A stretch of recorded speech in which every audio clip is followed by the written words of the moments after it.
Ontem nós tivemos manifestações das mais diversas, né? Nós tivemos buzinaço, tivemos foguetes, tivemos atos de protesto. Inclusive, na sexta-feira, o trânsito no centro da nossa cidade aqui, nós temos uma avenida muito importante, a Avenida Afonso Pena ficou com um trânsito muito difícil, porque houve uma movimentação ali na Praça 7. Então, você diga como é que ficou aí na sua cidade, tá joia? E até a sua opinião sobre a prisão do presidente Lula. Você que é cristão, você é cristã, o que você entende sobre isso? Eu queria saber, começar com essa primeira questão aqui, Carlos e pastor Wellington, né? Eu vou fazer uma pergunta difícil. É de se comemorar ou de se lamentar a prisão do Lula? Eu, particularmente, eu acho que qualquer prisão ela é lamentável, né? Porque o ser humano, Deus não criou o ser humano para ficar preso, né? Um dos princípios de Deus é o princípio de liberdade. A própria Constituição nos garante muito isso, a questão da liberdade. Porém, quando nós quebramos uma ordem, quebramos um princípio e quebramos as regras estabelecidas, aí nós temos que pagar por ela. É ruim por quê? Porque é uma figura muito reconhecida, né? O ex-presidente Lula, embora agora não sendo mais presidente, mas é um ex-presidente. E tanto ele como qualquer outro cidadão brasileiro, ele está sujeito às penas da lei se descumprir a mesma. Então, eu sinto assim constrangido e triste por saber que é uma pessoa que está presa, né, pelo que fez, mas ao mesmo tempo nos alegrarmos no sentido de a justiça no Brasil, ela começa a ser exercida para todos os cidadãos sem diferenciação. Concorda, Carlos? Concordo. Eu vejo realmente muito lamentável, né? Nós, uma democracia tão jovem como é a nossa, né? Nós temos já um presidente que governou durante 8 anos e hoje ele está preso. Isso é lamentável, mas eu concordo com o pastor Wellington quando a gente pode comemorar e celebrar a justiça, né? Que no Brasil, né, quantas vezes nós questionamos, será que isso vai ocorrer? O ex-presidente Lula, será que vai ser preso? Grandes empresários, políticos que estão aí há tanto tempo, será que eles serão presos? E nós estamos vendo o cumprimento disso. Está acontecendo, né? Então, isso é para a gente celebrar, porque não há ninguém que está acima da lei. É muito difícil, né, o que o Carlos comentou. A gente é uma democracia muito jovem, uma república, nós temos 120, 130 anos de república. Olha o que já aconteceu. Vargas, um presidente, suicidou. O próprio Vargas deu um golpe de Estado, né, no Estado Novo. O Jânio renunciou, 2 impeachments. Quer dizer, Tancredo morreu antes de tomar posse. É tanta coisa. Tem que ter coração. É forte, né? É igual final de campeonato, né? Na realidade, o único presidente que nós temos que começou o mandato e terminou o seu mandato foi Lula. Porque o Tancredo não assumiu. Sarney era o vice. Depois nós tivemos o Collor, que teve impeachment. Depois nós tivemos aí... O Itamar sucedeu, o Itamar, era vice. Exatamente, era vice. O FHC também, né? Exatamente, desculpa, também. Esqueci. FHC e Lula, foram os dois. Né? O FHC não podemos esquecer, né? Então, os dois foram os únicos que começaram e terminaram. Agora, eu julgo que é um misto mesmo de emoções, né? É lamentável, assim, eu fico assim... E eu não tenho vergonha de admitir, né? Eu digo isso para todos que me perguntam, né? Eu votei 2 vezes no Lula. Eu votei em 89... quando era Lula e Collor no segundo turno. Primeiro turno eu não votei nele, mas no segundo era... Ou é um ou era outro, né? E na segunda eleição do Lula, eu votei no Lula. Foi o primeiro turno que ele ganhou, se não estou enganado. Mas porque eu tinha visto um primeiro governo que me parecia um governo saudável, né? E para que houvesse continuidade.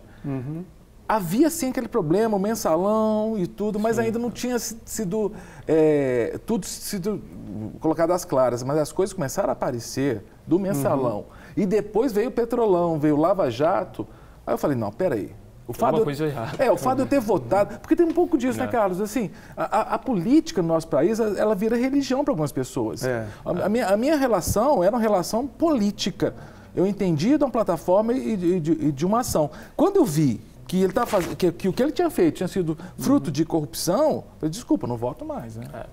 E é importante observar, né, que depois de todos esses elementos aí, durante 8 anos do governo Lula, depois a Dilma, né, o que a gente viu, mas principalmente nesses últimos dias, né, eu acho que até algo que a gente pode comentar aqui durante o programa sobre o discurso do ex-presidente de frente ao sindicato dos metalúrgicos, isso demonstrou qual que é a ideologia que está por trás, que está governando, né, que orienta toda a política da esquerda no Brasil. É extremamente radical, né, e que muitas vezes ela vem disfarçada, mas naquele discurso ele conseguiu transmitir exatamente qual é a ideologia, né, e o marxismo cultural, que a gente pode falar. Vamos pegar esse gancho que o Carlos colocou. Vou pedir à produção para colocar na tela, não sei se é possível, eu acho que a quarta imagem, mas é que aparece ali à frente do Sindicato dos Metalúrgicos São Bernardo do Campo, que até a ironia do destino, onde Lula começou, né? Assim, digo, não naquele prédio, esse prédio foi um prédio novo, mas assim, eu digo... A militância dele, né?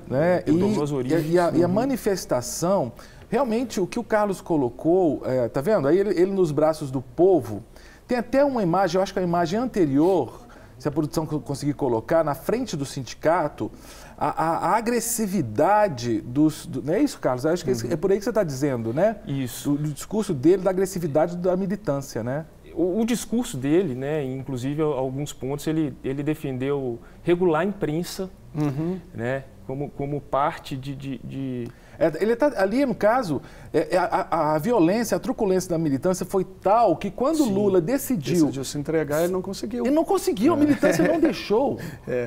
Isso é louco. Eu particularmente, eu não sei se o Carlos vai concordar comigo, eu acho que há um misto ali de realidade e ilusão. Por quê? A militância não deixou que ele fosse.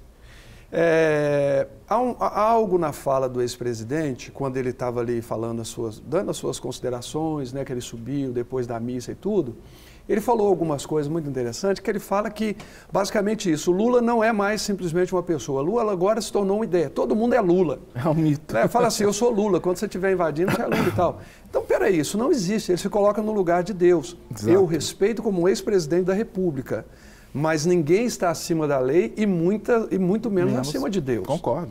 Né? Então, ele se coloca ali como uma vítima de um sistema opressor e, na realidade, o sistema opressor foi consolidado no Brasil, nesses anos agora de governo, por ele, infelizmente. Né? Você compra o direito de ter o seu mandato, você compra o seu direito de fazer o que você quer. E você enriquece em cima disso também. Através de falcatruas, negociatas. De falcatruas e negociatas. Isso daí não é democracia. Não, isso não é democracia. Então, quando nós vimos aquelas cenas que vocês mostraram ali, parece uma realidade, mas não é. Porque isso enche o ego do ser humano. Por que ele não fez naquele momento a mesma coisa que ele fez depois? Não, eu vou andando. Por que depois ele foi caminhando? Né? Porque já tinha esgotado o tempo, a Polícia Federal deu 30 minutos. Falou, se você não for, expede-se a prisão, porque até ali então estava em acordo, né? E pronto, vai entrar de qualquer jeito. E ele sabia que tinha implicação para ele, né? Implicações jurídicas e tudo mais. E o que o Carlos estava colocando, muitos, talvez a maioria dos marxistas, nunca leram o Manifesto Comunista. O Manifesto Comunista, ele é claro que a violação despótica tem que ocorrer. São expressões como guerra, luta, violência, são próprias do marxismo. Queira o marxista ou não. Então, se ele não crê nisso, ele não é marxista, ele é outra coisa. Concorda? Pode colocar um outro nome, mas marxista ele não é. E pegando um gancho no que o pastor Wellington falou, quando ele fala, eu não sou um ser humano, eu sou uma ideia, isso é uma frase tão forte, mas tão forte que... E depois, logo quando ele fala, você não é mais o Chiquinho, você não é mais o Pedro, você é um Lula, você é uma Dilma, é uma Manuela Dávila, um Guilherme Boulos. E isso quer dizer, né, é anular a própria identidade da pessoa em nome de uma ideia. Mas sabe o que eu lembrei na hora? Eu estava conversando com a minha esposa, eu falei, Silvia, olha só o discurso de Cristo aí, você entende? O que Cristo falou na ceia, né? Isso é meu corpo que é dado por vós, fazer isso em memória de mim.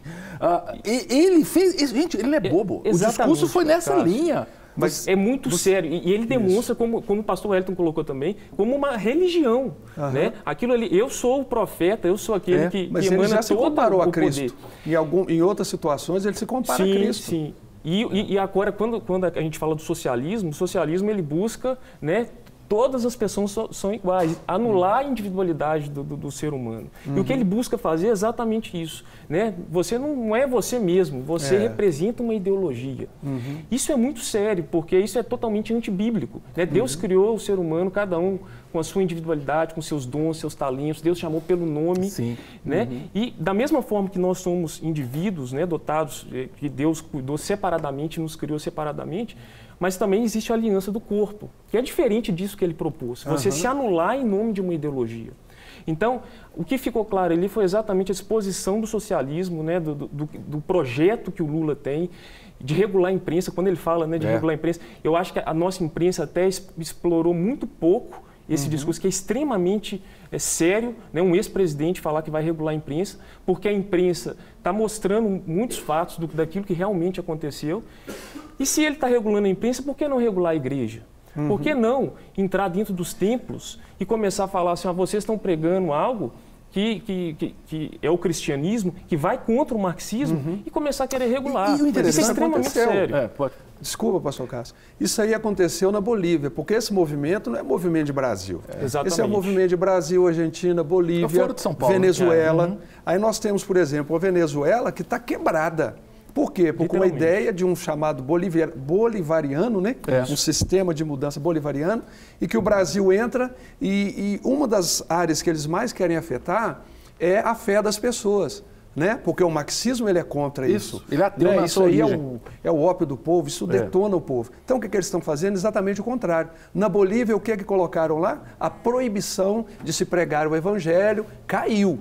Né? Caiu por quê? Porque a igreja se levantou. É isso, pastor Cássio, depois eu quero até falar sobre isso. A igreja se levantou lá, uniu, é o que você falou, Carlos. Aqui um movimento, ali o outro movimento, mas a igreja, embora sendo muitos, nós somos um só corpo. Exatamente. E quando a igreja se une, os poderes das trevas, o poder das trevas ele vai cair. Ele vai cair. Não quer ficar um segundo por fora da nossa programação? Agora você pode nos acompanhar através das plataformas digitais. Queridos amigos e amigas, preciosos irmãos e irmãs, não perca tempo. Acesse, curta e siga-nos. Fique por dentro de tudo o que acontece aqui. Rede Super, inspirando você.